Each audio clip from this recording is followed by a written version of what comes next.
1972. The reign of President Marcos. Martial law,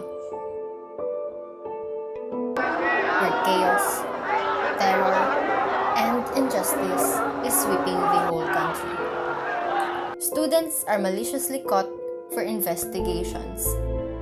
Journalists are forbidden to set forth truth. News are being manipulated, diverting the attention of other people from reality. The minorities query fell on earplug and blindfolded government who vowed to serve and hate onto their pleas.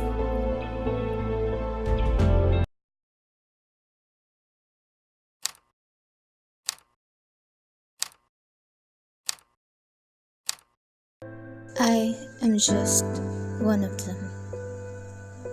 One who holds dignity in the middle of betrayal. Looking back, I was battling through writing what eyes can see and what heart I can feel.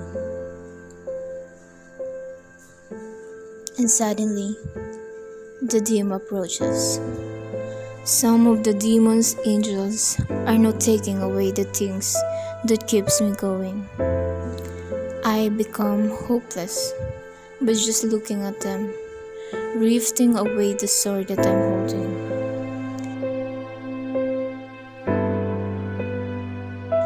They've brought me into an empty room.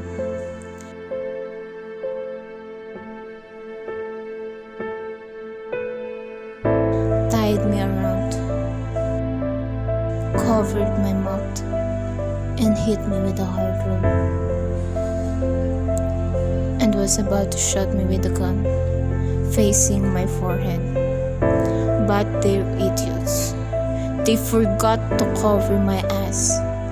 The eyes that can't shout but see. The eyes that can remember every heinous crime they have committed. I was awakened, free from harm and worries. I've heard some voices. The voice of truth and justice is now rolling high. I've seen the real angels as the sun rises. I become hopeful and calm. It was her. The yellow ribbon is now strengthening the faith of people and destroying the root of evils. Today, my life begins, and I will start it again by my hands that are able to tell you the story of I am not just one of them. I am one of them.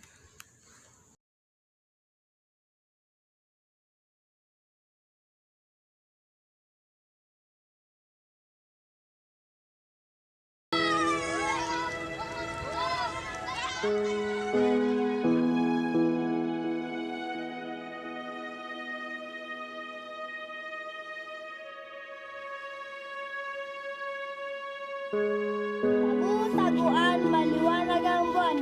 Mula sa likod, mula sa harap. Pagbilang kung 10, nakatago na kayo. 1, 2, 3, 4, 5, 6, 7, 8, 9.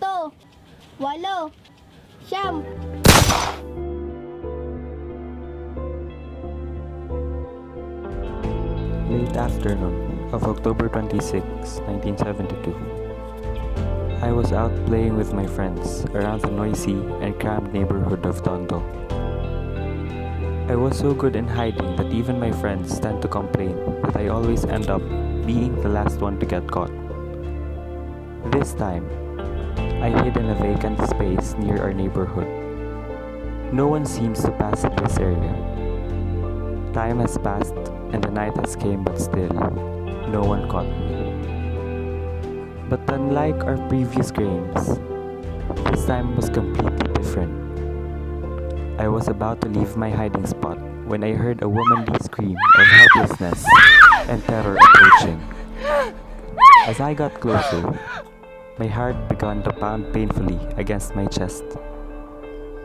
Even from a few miles away, I could recognize one of the voices. I knew it was my sister's. I saw it with my own two eyes. The sight was truly horrifying. Two government officials were dragging my sister. Tears pooled on her eyes while she was pleading for her life. But it fell on deaf ears. With blood on the side of her lips, she begs. Sir, please let me go, sir. Please, let me go. But then, the agent pulled my sister's hair stronger in response, which made her wail in pain. You already know so many things. Your reports lately have become so bothersome. Please let me go, sir. Please, let me go. Agent Abinal kicked my sister on the gut, and my sister coughed blood that spread on her hands. I deep froze and I couldn't even move the slightest bit of my muscle. I felt so weak. I felt my body shiver into fear.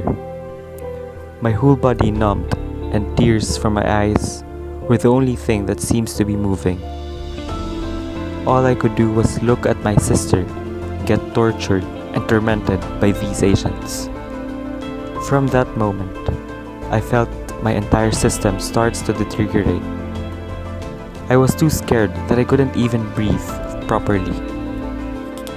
I felt so helpless. Agent Abinal unbuckled his belt and unzipped and pulled his pants in such an excitement on his face and went on with it. My hands were uncontrollably shaking. My sister kept on shouting, with sighs of pain in between her cries. Please let me go. She was begging the agents to stop. No one came for help, and I wasn't sure exactly why. Did no one really hear her pleas? Or did no one really care? After the ravish assault that befell on my sister, the agents discarded her in an atrocious way, as if she wasn't a mere human being. Agent Corpus pulled the gun out and shot my sister on the head with blood splattering on the ground. My blood ran cold. I could see through my tear-clouded eyes, the pain on her eyes, as if she was shouting for help, and I could do nothing but to stay quiet and remain hiding. That was when I realized someone had already caught me, and I no longer have to play hide and seek.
Pangali? Girl, no.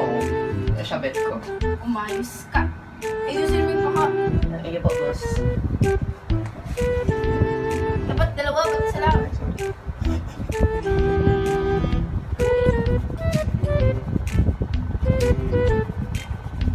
Anong ginigibo nito?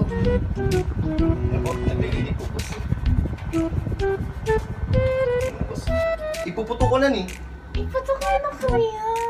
Sige na. Iputo ko na ni. Ipato ko na kuya. Ay, tak! Puputong ko talaga ni. Saan mo ipuputo? Pinasa mukha mo. Ay,